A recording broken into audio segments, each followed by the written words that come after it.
Okay, I picked this up in a supermarket with an arcade next to it, and I paid £23 for this. And as you can see, it's got stickers of Outrun 2 or Coast to Coast. Now originally I thought it was made here in Thailand, but I'm beginning to feel like it's too well built.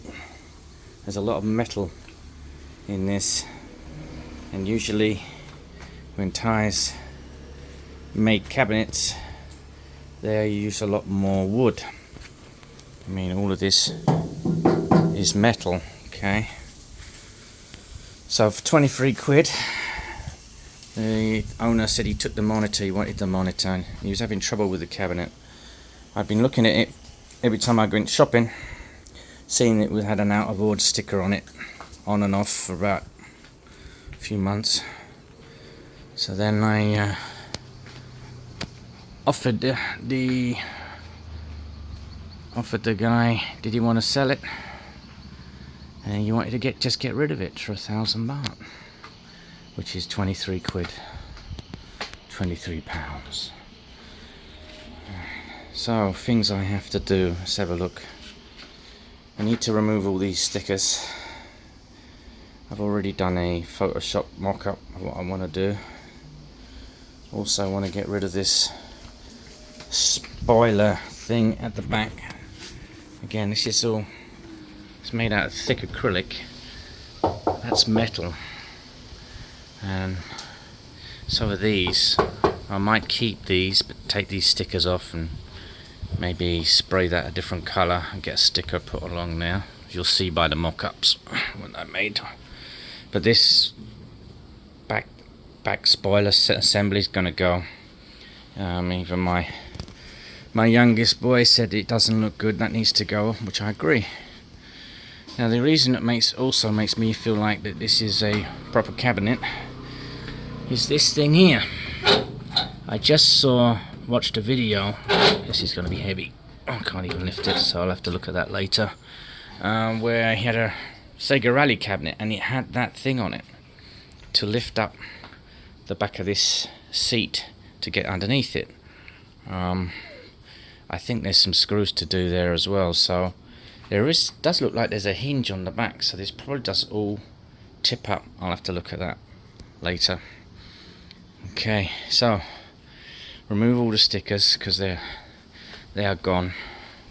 I could get stickers printed out here, but I'm worried. I mean, even these ones faded. I mean, they all seem to fade, all these stickers. You see them on other machines here. So I thought about just going for plain coloured acrylic sticker that they stick on cars, and cut them out and get them cut, which you'll see in the mock-ups. So removing this first, this is not going to come off. Clean this up, take this horrible LED strip they've put on with some silicone, which you see that'll just come off quite easy, that won't take long at all. So I think the first thing I'm going to do is strip off what I don't want. Like for instance this wood mount for the TV is way too wobbly. I might have to get something made. And in fact, that's going to be the hardest part of the project, is going to be mounting the TV to this, because I want to mount it further forward, so almost here, not back there, to get the monitor in your face.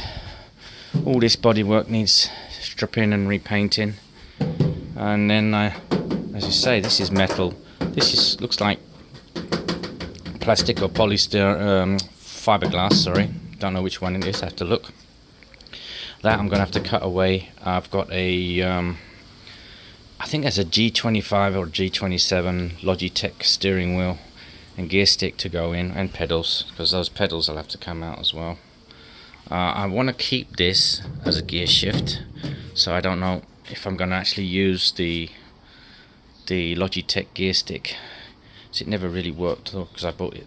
The one I bought was like second hand. These seats have also got silicone around the edges, so I'm worried if once I remove that, there's going to be a tear or something. They're quite good quality. Speakers built in to the seats. I don't know if the speakers are still there. The only telltale sign is the only cable that was connecting the monitor looks like an AV cable, which is the wrong colour, but my guess is he's putting video through that, so whatever he had in here, he probably had a PlayStation 2 or an Xbox running Outrun on it. So for my idea right now is it's an original cabinet that's been modified and messed around with for years, and I'm going to strip it down. So like I say, the hardest thing to do is to mount the steering wheel in there and get a mount on the for the monitor. Now what I might be able to do is do some measurements and there's a metal shop that I know, and get a prefabbed frame, and then I'll screw the frame to this, but I'm not sure that's even going to be thick enough. It might still wobble. Anyway, that's where it's at. I'm going to take these stickers off as well, make some new acrylics. That won't be too difficult, and maybe just change them for carbon fiber kind of stickers underneath. This I'll just keep and change the acrylic because it's cracked, give that a clean up, although I've seen those for sale online pretty cheap, so we'll see. Coin slot works. Pedals are actually buttons. They feel like switches. They're not what do they say, they're analog, they seem digital. You can hear the click of a switch, but they've got to come out as well. Seems to be a space for a subwoofer. Okay, so what's the idea? What am I doing with this? I'm going to put a PC in, and I'm going to run. At the moment, I'm quite fond of CoinOps. I'm going to see if they've got a drive car build for CoinOps, because I've got CoinOps with car games on it. And you can change the side art on because most of the games I want to play on this are going to be 4:3 aspect ratio old arcade games. So I couldn't refuse this because I was looking for a simulator. I've seen people make their own sim rigs and make them out of PVC plastic, and yeah, I could do that, but it doesn't look arcade. It doesn't look like I want to sit in it. And also, setting up the steering wheel on a PC all the time is a pain, especially when it's used for other things. So I thought I'd have something more permanent, make a proper build, and make me play games some more. Anyway, there you have it. That's part one. So I'll do it as I go on. But yeah, first things first, spoilers coming off, and probably that piece of wood. And then get these stickers off maybe today. Alright then.